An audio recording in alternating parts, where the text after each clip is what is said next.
8월 31일 월요일 10분 말씀 묵상 가정 예배를 시작하겠습니다. 다 같이 주님 가르치신 기도하겠습니다. 하늘에 계신 우리 아버지, 아버지의 이름을 거룩하게 하시며 아버지의 나라가 오게 하시며 아버지의 뜻이 하늘에서와 같이 땅에서도 이루어지게 하소서. 오늘 우리에게 일용할 양식을 주시고 우리가 우리에게 잘못한 사람을 용서하여 준 것 같이 우리 죄를 용서하여 주시고 우리를 시험에 빠지지 않게 하시고 악에서 구하소서.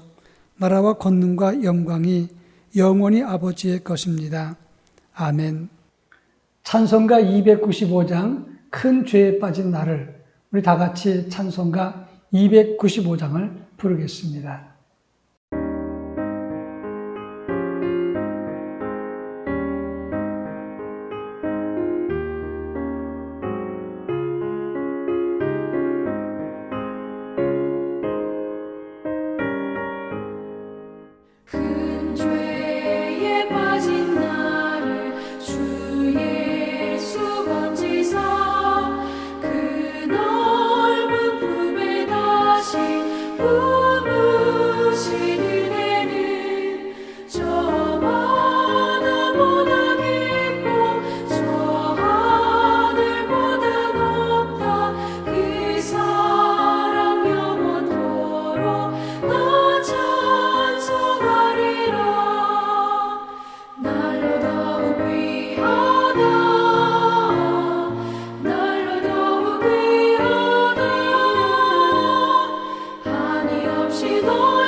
이 시간 우리에게 주시는 하나님의 말씀은 사무엘하서 6장 6절 말씀부터 15절 말씀을 보겠습니다.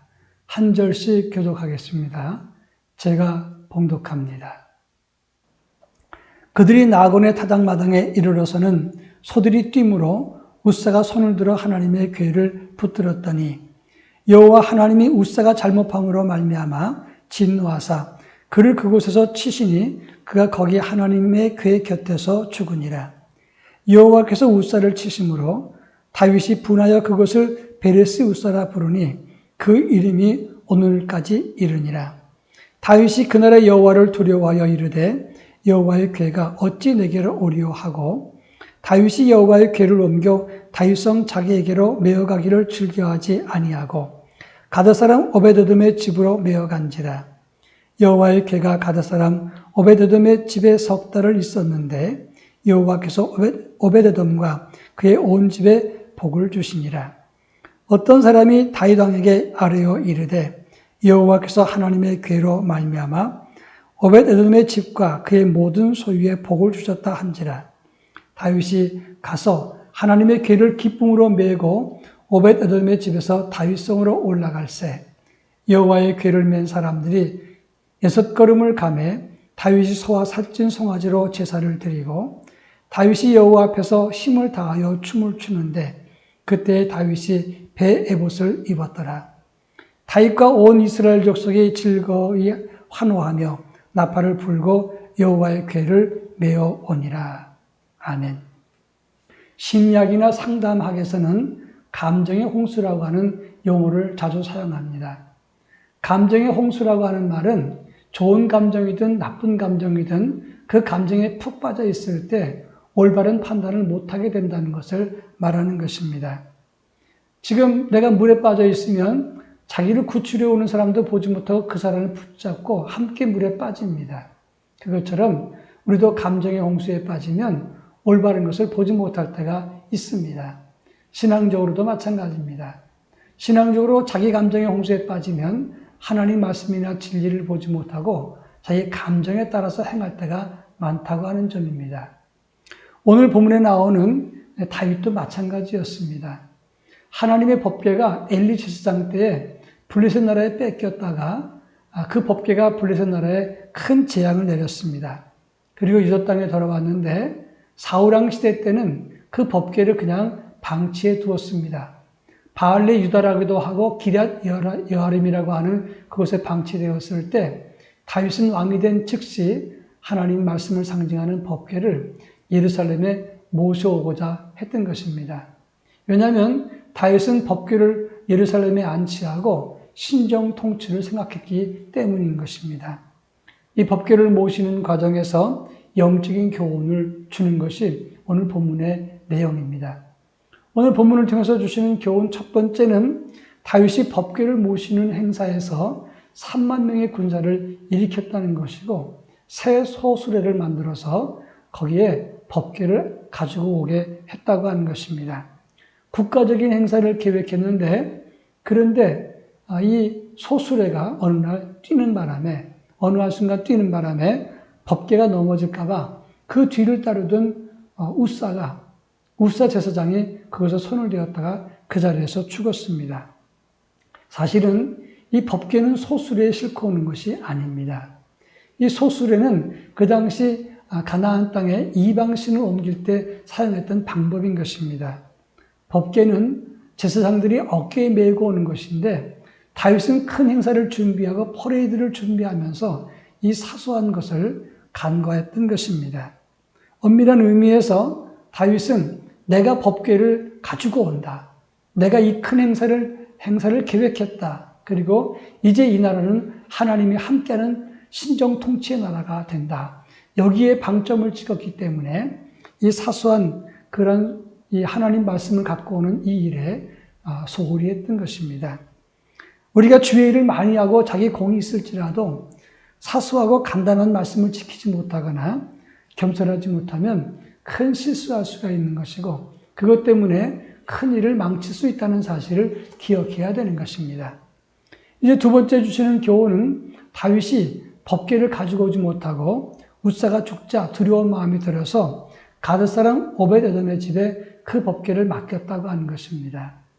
정황상으로 보면 이 오벳에돔이 자원하는 마음으로 받은 것이 아니라 억지로 받았거나 아니면 왕명으로 인해서 할 수 없이 받은 것이 되는 겁니다.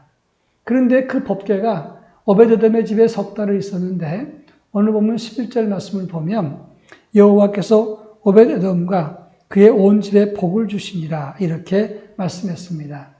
여기서 영적인 원리 하나가 발견됩니다. 억지로 받았어도 하나님의 말씀을 받았으면 그것은 그 집에 복을 준다고 하는 점입니다. 예수님께서 십자가를 지실 때 길 가던 구레네 사람 시몬이 억지로 십자가를 졌다가 그 집이 또 그와 그 온 집이 복을 받게 되었다는 사실을 알 것입니다. 여러분, 억지로 진 십자가, 억지로 받은 하나님의 말씀도 복을 받는다면 우리가 자원해서 하나님 말씀을 받을 때 얼마나 큰 복을 받을 수 있겠느냐 하는 것입니다.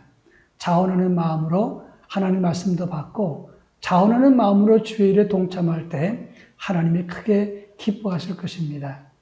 이제 마지막으로 12절부터 15절 말씀 보면 다윗은 다시 하나님 법궤를 기쁨으로 가지고 오고 있습니다.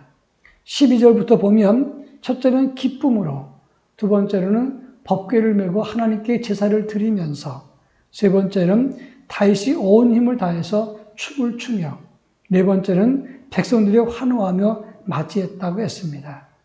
다윗이 자기 영광을 드러내고 자기 이름을 내세우자 했을 적에는 그 절차와 법궤를 이동하는 그런 내용들을 보지 못했습니다.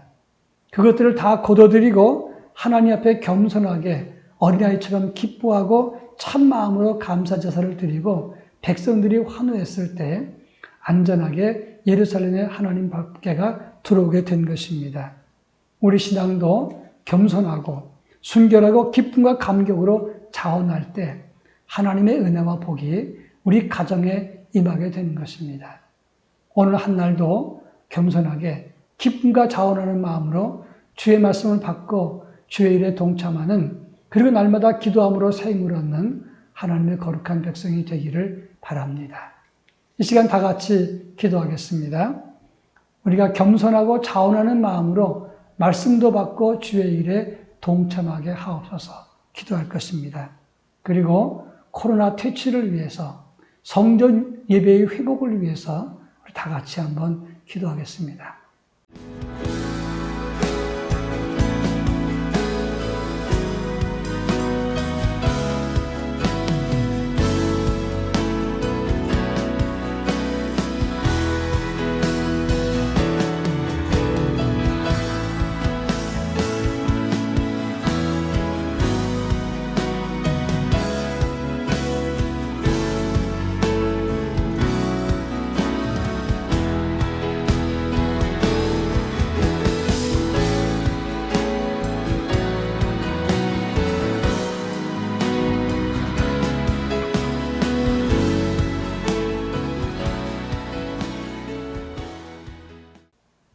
사랑 많으신 하나님 아버지 감사합니다.